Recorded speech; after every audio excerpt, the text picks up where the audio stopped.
எல்லோருக்கும் வணக்கம். நம்ம இன்றைக்கி இந்த வீடியோவில் என்ன பார்க்க போகிறோன்னா, ஒரு வாழை மீனை வச்சு ஒரு கிராமத்து ஸ்டைலில் ஒரு மீன் குழம்பு. மீன் வாழை மீனும் இருக்குது, சாலை மீனும் இருக்குது.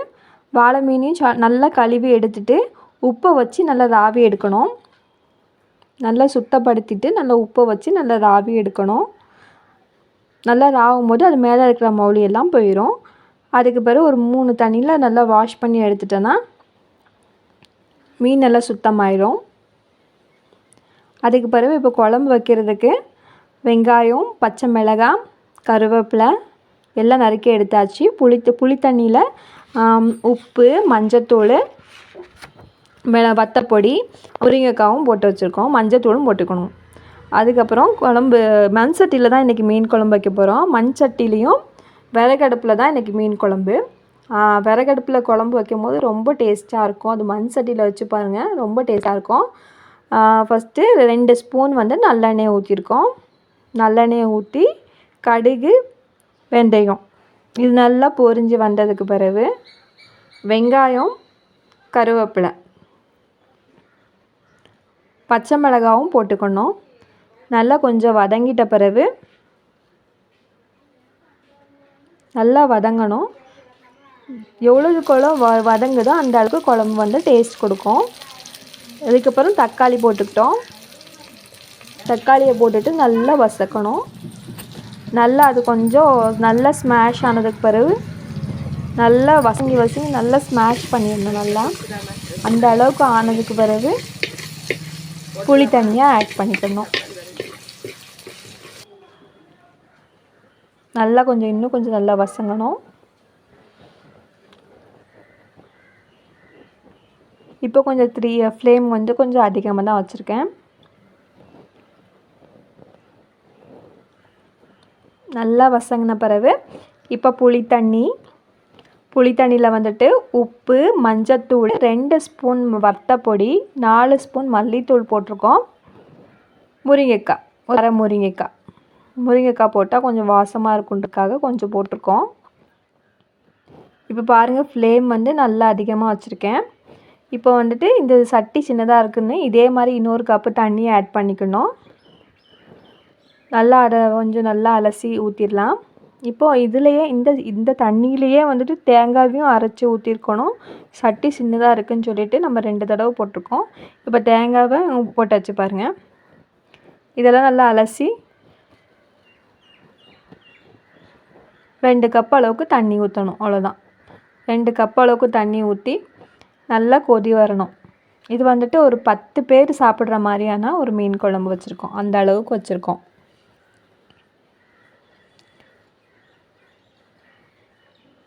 வத்தப்பொடி நல்லா காரமாக இருக்கிறதுனால நாங்கள் 2 ஸ்பூன் எடுத்துருக்கோம். உங்களுக்கு தேவையான அளவுக்கு எடுத்துக்கோங்க. நல்லா எல்லாத்தையும் நல்லா ஒரு மிக்ஸ் கொடுத்து நல்லா ஒரு கலக்கணும். கலக்கிட்டு நல்லா ஒரு கொதி வரணும். இந்த மாதிரி நுர பொங்கி ஒரு கொதி வரும்போது இன்னொரு மிக்ஸ் கொடுத்துருக்கோங்க. நல்லா கலக்கி விட்டுட்ட பிறகு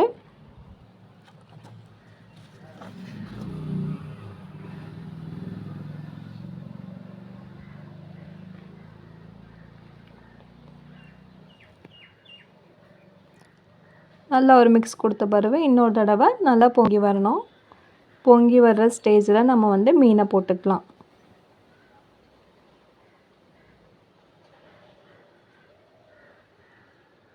இப்போ பாருங்கள், ஃப்ளேம் அதிகமாக வச்சுருக்கேன்.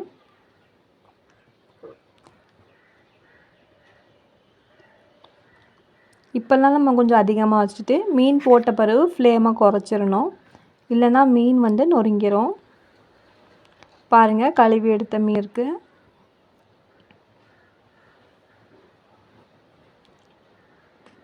இந்த ஸ்டேஜில் மீன் போட்டுக்கலாம்.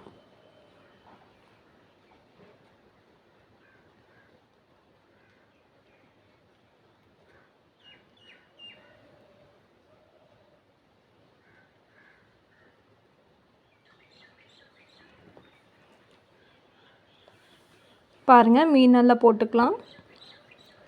யார் யாருக்கு கிராமத்து லைஃப் பிடிக்கும்னா பிடிச்சவங்க லைக் பண்ணுங்கள். யார் யாருக்கு பிடிக்குன்றதை கமெண்ட் பண்ணுங்கள். நாங்கள் லீவ் டைம்லலாம் இங்கே தான் வந்து இருப்போம். எல்லோரும் சேர்ந்து இருக்கிறது ரொம்ப சந்தோஷமாக என்ஜாய் பண்ணுவோம். வேறு எங்கேயுமே வெக்கேஷனுக்கு நாங்கள் போக மாட்டோம். இதே வீட்டை சுற்றி பொங்கி சாப்பிட்டுட்டு மோட்டரு அதுலேயே நாங்கள் டைமை ஓட்டிடுவோம். இதுவே எங்களுக்கு ரொம்ப ரிலாக்ஸேஷனாக இருக்கும்.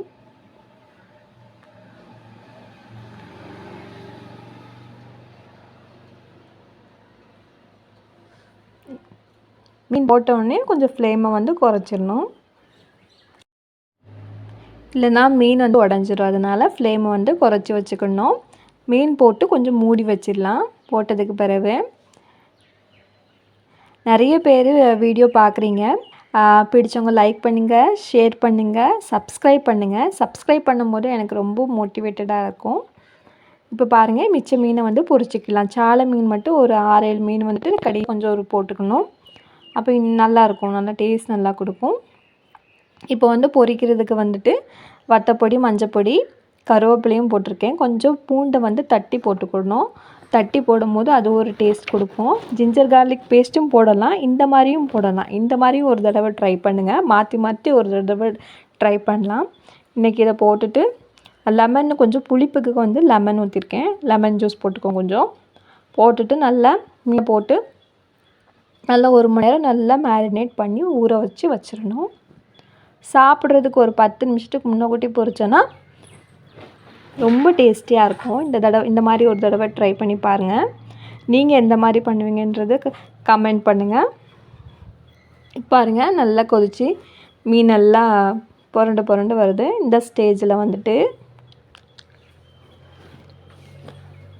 சாலை மீன் தூக்கி உள்ளே போட்டுக்கலாம். ஒரு 6-7 மீன். அது சாலை மீன் வந்து ரொம்ப பிடிக்கும் எங்கள் வீட்டில். அதனால் சாலை மீன் இல்லாமல் குழம்பு வைக்க மாட்டோம். சாலை மீனை உள்ளே போட்டுக்கலாம். நம்ம ஃபஸ்ட்டே போட்டோன்னா இவ்வளோ நேரத்துக்கு அதை நொறுங்கிடும். சின்ன மீனாக இருக்கும் இல்லையா, அதனால தான் இப்போ போட்டுக்கிறோம்.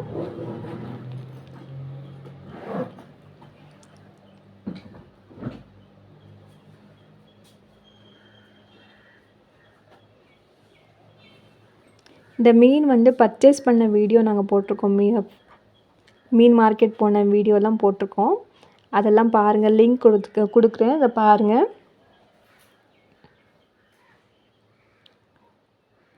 இப்போ பாருங்கள், மீனை போட்டு நல்லா மூடி வச்சிடணும் லைட்டாக. அதே லைட்டாக லேசான தீயிலையே நல்லா சுண்டி வரணும். இல்லைனா மீன் நல்லா ரொம்ப ஹை ஃப்ளேமில் வச்சா நல்லா மீனும் நொறுங்கிரும், தண்ணி ஃபுல்லாக வற்றிடும்.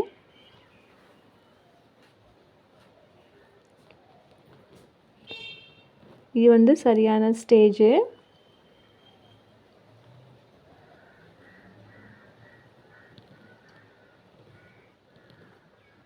ஒரு 5 நிமிஷத்துலேயே நம்ம ஆஃப் பண்ணிடலாம், எடுத்து வச்சிடலாம். இப்போ பாருங்கள், கொஞ்சம் லைட்டாக தண்ணியாக இருக்கு இல்லையா. இப்போ வந்து மூடிட்டு கொஞ்சோண்டு ஃப்ளேம் அதிகம் வைக்கணும்.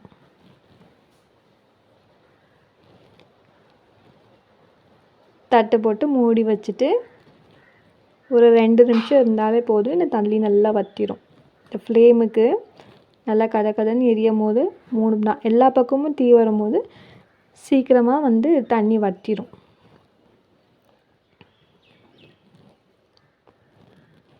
ஃபஸ்ட்டே ஏற்கனவே தாளிச்சிட்டோம் நம்ம.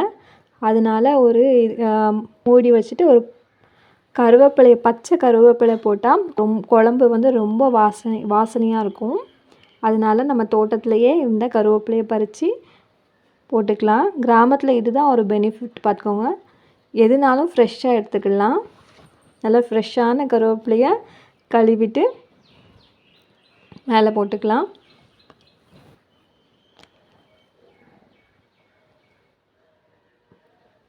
போட்டுட்டு இப்போ நம்ம குழம்ப இறக்கி வைக்கிற ஸ்டேஜில் வந்துட்டு ஒரு 4 பூண்டை மட்டும் தட்டி எடுத்துக்கணும்.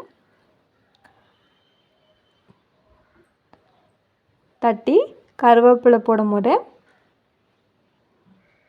பாருங்கள், நல்லா கருவேப்பிலையை இப்போ போடுறோம். போட்டுட்டு பூண்டையும் தட்டி வச்சுருக்கோம், அதையும் தூக்கி போட்டுடணும்.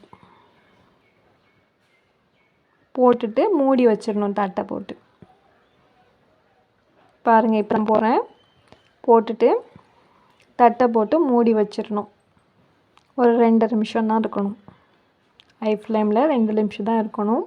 இல்லைனா குழம்பு ரொம்ப வற்றிடும்.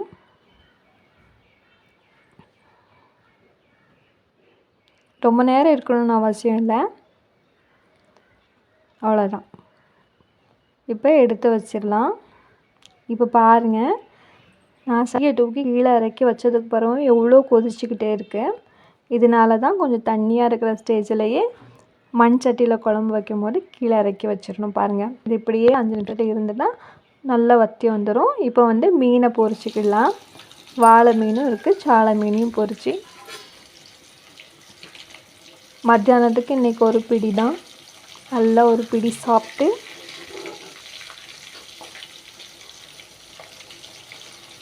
சண்டேயை நல்லா என்ஜாய் பண்ண போகிறோம். இதுதான் எங்கள் வீட்டு சண்டே ஸ்பெஷல்.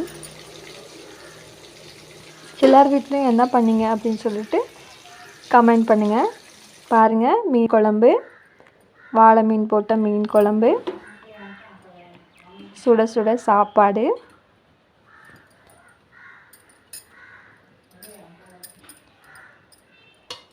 வறுத்த மீன், சாலை மீனும் பொரிச்சு வச்சுருக்கோம். இதில் கருவேப்பிலை எப்படினால ரொம்ப ஃப்ராக்ரன்ஸாக இருக்கும், அதிக வாசனையாக இருக்கும். பாருங்கள், அதுவும் வந்து வாழை இலையில் போட்டு மீன் எந்த சாப்பாடுனாலும் அவ்வளோ டேஸ்ட்டாக இருக்கும். எல்லாருக்கும் வீடியோ பிடிச்சிருக்குன்னு நினைக்கிறேன். வீடியோ பிடிச்சவங்க லைக் பண்ணுங்கள், ஷேர் பண்ணுங்கள், சப்ஸ்கிரைப் பண்ணுங்கள். தேங்க்ஸ் ஃபார் வாட்சிங்.